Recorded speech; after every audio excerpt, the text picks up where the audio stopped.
This is already made, definitely made for this where a cruise ship terminal will be built. And he said that in front of, what was it, 50 people there, I guess? And it's also in print, that it's definite that I don't know why you're doing a feasibility study if it's already been decided. But anyhow, getting on to the economic impact of jaxport with cruise ship. How do you derive your economic or your fees? Is it berthing fee or per passenger fee? Where does jaxport get the revenue from the cruise industry? I'm not talking about the ancillary, like hotels, restaurants. No, I understand. Directly to jaxport. Yeah. Let me address two things, because you raised one question sort of by statement, and that is that it's Mayport. It's not definitely Mayport. We are still looking at a couple of viable sites and several viable sites.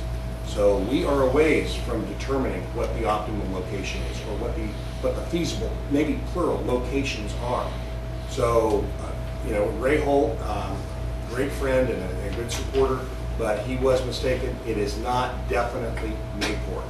I think about the time that he may have said that.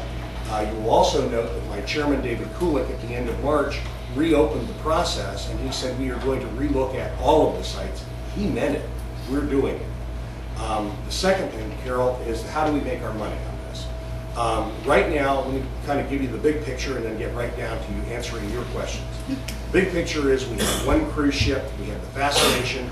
She goes out of the temporary cruise landing terminal at Danes Point. We make about $3.8 to $3.9 billion a year. That's gross.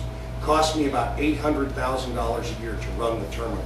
I don't have any debt service on it because we actually took that money out of cash, out of port reserves and built it. So I'm not paying debt service. Now, where does that money, where does that $3.8 million gross come from? That comes from what we call a head tax. That is an amount that is put on the ticket for the person who crosses our dock. If I remember correctly, Nancy, what is it, $7, I think? I think it's about $7.